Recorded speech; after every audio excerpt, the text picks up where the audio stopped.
नमस्कार मेरे सभी भाइयों, बहनों और सम्माननीय वरिष्ठ साथियों। आज की यह जानकारी उन लाखों परिवारों से जुड़ी हुई है जिनकी उम्मीदें ईपीएस 95 पेंशन व्यवस्था से जुड़ी हुई हैं।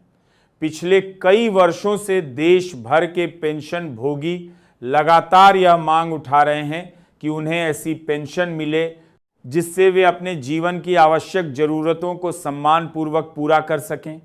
यही कारण है कि न्यूनतम पेंशन बढ़ाने की मांग समय समय पर चर्चा का विषय बनती रही है और आज भी लाखों लोग इस विषय पर आने वाली हर नई जानकारी का इंतजार करते हैं। जब कोई व्यक्ति अपने जीवन के 30, 35 या 40 वर्ष किसी संस्थान, कारखाने, उद्योग या कार्यालय में काम करते हुए बिताता है, तब वह केवल अपने परिवार के लिए ही नहीं बल्कि देश की अर्थव्यवस्था को मजबूत बनाने के लिए भी योगदान देता है।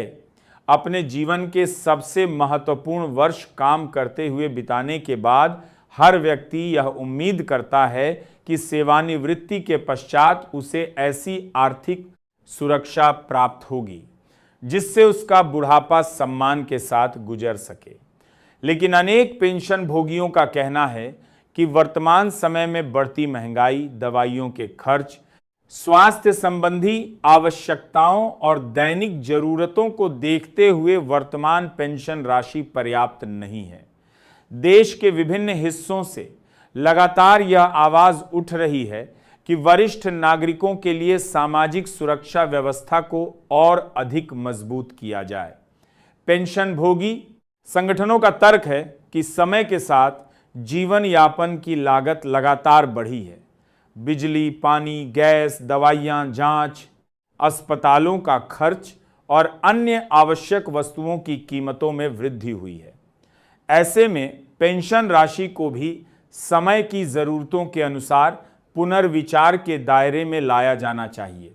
यही कारण है कि कई वर्षों से विभिन्न मंचों पर न्यूनतम पेंशन को बढ़ाकर 7,500 प्रतिमाह तथा महंगाई राहत जैसी सुविधाओं से जोड़ने की मांग की जाती रही है। यह मांग केवल एक आर्थिक मांग नहीं बल्कि सामाजिक सुरक्षा और सम्मानजनक जीवन से जुड़ा विषय भी माना जाता है। पेंशन भोगियों का कहना है कि वृद्धावस्था में नियमित आय का सबसे बड़ा स्रोत पेंशन ही होती है और यदि यही राशि आवश्यक जरूरतों को पूरा करने में सक्षम ना हो तो बुजुर्गों के सामने अनेक चुनौतियां खड़ी हो जाती हैं। पिछले कुछ समय में इस विषय को लेकर विभिन्न संगठनों, कर्मचारी प्रतिनिधियों और पेंशन भोगी समूहों ने कई स्तरों पर अपनी बात रखी है।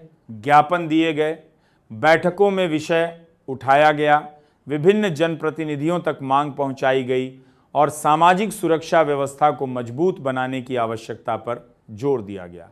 इन्होंने कई प्रतिनिधियों और पेंशन भोगी समूहों ने जनप्रतिनिधियों को दिक्कत था।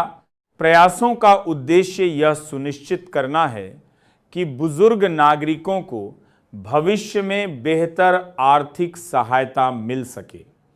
जब भी पेंशन की चर्चा होती है तो सबसे पहले महंगाई का मुद्दा सामने आता है। आज से 15 या 20 वर्ष पहले जिन वस्तुओं की कीमतें अपेक्षाकृत कम थी वे अब कई गुना बढ़ चुकी हैं। स्वास्थ्य सेवाओं का खर्च भी तेजी से बढ़ा है। उम्र बढ़ने के साथ दवाइयों की आवश्यकता बढ़ जाती है, नियमित जांच करानी पड़ती है और कई लोगों को लगातार चिकित्सकीय सहायता की ज़रूरत पड़ती है। ऐसे में पेंशन राशि का महत्व और भी अधिक बढ़ जाता है। विशेषज्ञों का मानना है कि किसी भी देश की सामाजिक सुरक्षा व्यवस्था का मूल्यांकन इस बात से किया जा सकता है कि वह अपने वरिष्ठ नागरिकों को कितनी आर्थिक सुरक्षा प्रदान करती है। यही कारण है कि दुनिया के कई देशों में वृद्धावस्था पेंशन योजनाओं को समय समय पर संशोधित किया जाता है ताकि वे बदलती आर्थिक परिस्थितियों के अनुरूप बनी रहे। भारत में भी इस विषय पर लगातार चर्चा होती रही है। अनेक पेंशन भोगियों का कहना है कि उनके लिए यह केवल आर्थिक सहायता नहीं बल्कि सम्मान का विषय है। उनका मानना है कि जिन्होंने जीवन भर योगदान दिया है कि बदल पदार्थी को पति जा रहा है, उन्हें बुढ़ापे में सम्मानजनक जीवन जीने का अवसर मिलना चाहिए। यही भावना विभिन्न मांगों और अभियानों के पीछे दिखाई देती है।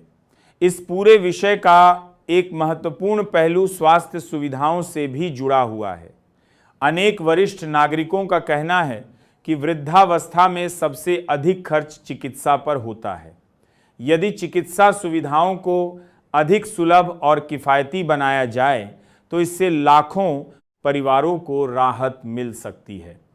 इसीलिए कई संगठनों द्वारा पेंशन वृद्धि के साथ साथ बेहतर स्वास्थ्य सहायता की मांग भी उठाई जाती रही है। पिछले कुछ वर्षों में यह भी देखने को मिला है कि डिजिटल माध्यमों के विस्तार के कारण पेंशन भोगियों की आवाज़ पहले की तुलना में अधिक प्रभावशाली तरीके से सामने आने लगी है। सोशल मीडिया, ऑनलाइन मंचों और विभिन्न संगठनों के माध्यम से लोग अपनी समस्याएं साझा कर रहे हैं। इससे इस विषय पर जनचर्चा बढ़ी है और अधिक लोग इस मुद्दे के प्रति जागरूक हुए हैं। हालांकि यह समझना भी आवश्यक है कि किसी भी पेंशन व्यवस्था में परिवर्तन एक विस्तृत प्रशासनिक और वित्तीय प्रक्रिया के अंतर्गत होता है। किसी भी नई घोषणा, संशोधन या लाभ को लागू करने से पहले विभिन्न स्तरों पर अध्ययन, समीक्षा और वित्तीय आकलन किया जाता है। इसलिए जब तक कोई आधिकारिक अधिसूचना या सरकारी आदेश जारी न हो, तब तक किसी भी सूचना को अंतिम निर्णय मानना उचित नहीं माना जाता। यही कारण है कि पेंशन भोगियों को हमेशा प्रामाणिक और आधिकारिक स्रोतों से प्राप्त जानकारी पर ही भरोसा करना चाहिए। इंटरनेट और सोशल मीडिया पर अनेक प्रकार की खबरें सामने आती रहती हैं, लेकिन सभी सूचनाएं सत्यापित नहीं होती। इसीलिए किसी भी दावे पर विश्वास करने से पहले उसके आधिकारिक स्रोत की पुष्टि करना आवश्यक है। वर्तमान समय में जो सबसे महत्वपूर्ण बात सामने आती है वह यह है कि वरिष्ठ नागरिकों की आर्थिक सुरक्षा का विषय राष्ट्रीय स्तर पर चर्चा का हिस्सा बना हुआ है। यह स्वयं में एक महत्वपूर्ण तथ्य है, क्योंकि जब किसी मुद्दे पर व्यापक स्तर पर